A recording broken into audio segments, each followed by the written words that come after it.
If you're on the active side, you like to work out, but you're noticing that the impact can kind of take a toll on your low back, I'm going to give you a sequence to really kind of help bring the body back into balance after a workout. Hi, my name is Mariah. Welcome to Wealthy Boss. I'm really glad you're here. Every week I bring new yoga, barre, and Pilates workout videos. So if you're into that kind of thing, go ahead and give me a thumbs up. Now, I definitely can relate with you as to having low back pain from being too active. Sometimes I teach up to 15 or 20 classes a week. I run marathons. So these are some of the things that I have found can be really helpful for helping to decompress the spine and then release some of those areas that tend to become tight after working out that can also lead to further compression of the spine. So we're going to utilize either a tennis ball or a trigger point ball as well as a block, and let's go ahead and get started. So we're going to start without actually any props in our traditional cat-cow series. So this one is going to be, maybe fairly straightforward. You might have done this series before, nevertheless, it's so good for us. On an inhale, I'm going to tuck the toes, which is a nice little addition to get more extension.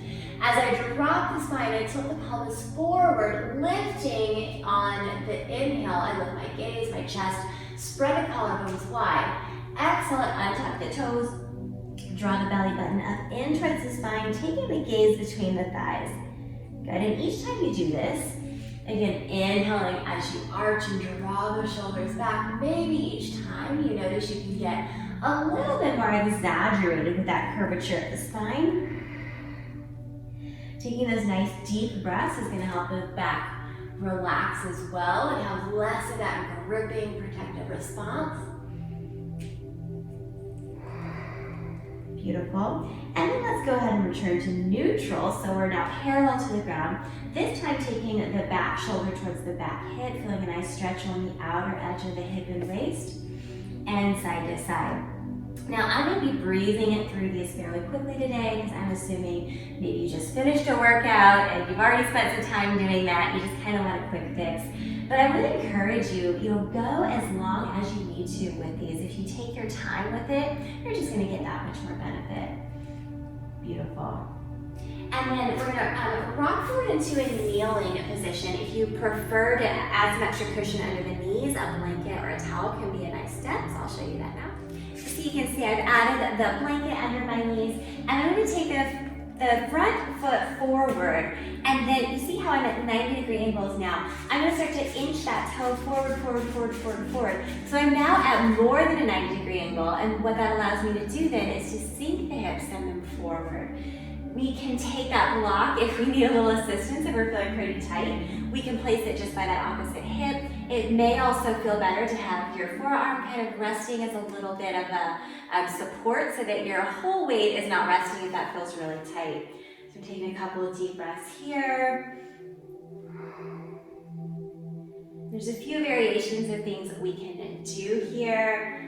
I've got other yoga classes that can build off this whole hip opener series. But I'm going to keep it kind of brief today, just show you the basics so that you're more likely to do it. Perfect. And then hand can come to thigh to press yourself back. So to kind of toe heel that foot back. It doesn't have to be graceful. And we'll take that to the side too.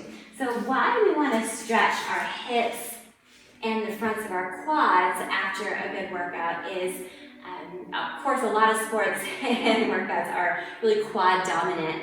So if we carry a lot of tension in the quads and hip flexors, that can create a forward tilt, what they call an anterior pelvic tilt of the spine. Very common or the pelvis, pardon me. Very common in athletes and active people, but this can lead to things like SI joint dysfunction and disc compression issues, bulging discs, things like that we definitely don't want. And foam rolling can be a really great and effective way to get into the quads too. Sometimes the quads will respond a little bit more to that myofascial release than stretching alone, but it's good to have both. And go ahead and press it back. Beautiful. And another area that can become really tight through a lot of repetitive movement is the side body. And a lot of times we don't realize that having tightness along the sides of the body can actually create more compression in the spine because it's kind of pulling the trunk closer together, pulling the top half towards the bottom half. So I'm gonna put my props away, taking out what we call our banana stretch from yoga. And we're actually just kind of forming a little semicircle. Now to get deeper into this, the outside leg hooks over the inside leg, and then the inside hand can reach towards the outside wrist. Give yourself a nice little pull. Both hips remain down on the ground. My shoulder is still pulling down away from my ear. Taking some nice deep breaths. And go ahead and take it over to the other side. Again, if you have time to hold these longer, that's even better. So I'm reaching that inside arm and outside leg hooks over. Both shoulders are down. Draw the shoulder blade down. Nice deep breaths. So we want to be feeling this beautiful stretch. I tend to feel it right over that hip crest. Maybe you'll feel it underneath the shoulder. A couple of deep breaths there. Good. And then the knees are going to bend, feet are on the ground. I'm going to take my yoga block. Depends on how tight you are. I'm going to recommend maybe trying the middle setting, but if you have a little bit more opening, you could take it all the way along the taller setting as well. Setting those hips down on the block. So you're solidly kind of in that SI joint area between the tailbone and the back portion of the pelvis. And take the arms out long. This will make you feel good. If it feels good to extend your legs, you may. That may feel too tight if your spine is feeling a little bit compressed, so you may prefer to have your knees bent, or you could even try having those legs extended if this block was on a lower setting. Maybe that feels good. One of my favorite ways to traction the spine on your own. You don't need any fancy chiropractor for that. This one particular way of tractioning the spine. Again, you're welcome to stay here as long as you'd like. I'm going to show you one more thing though.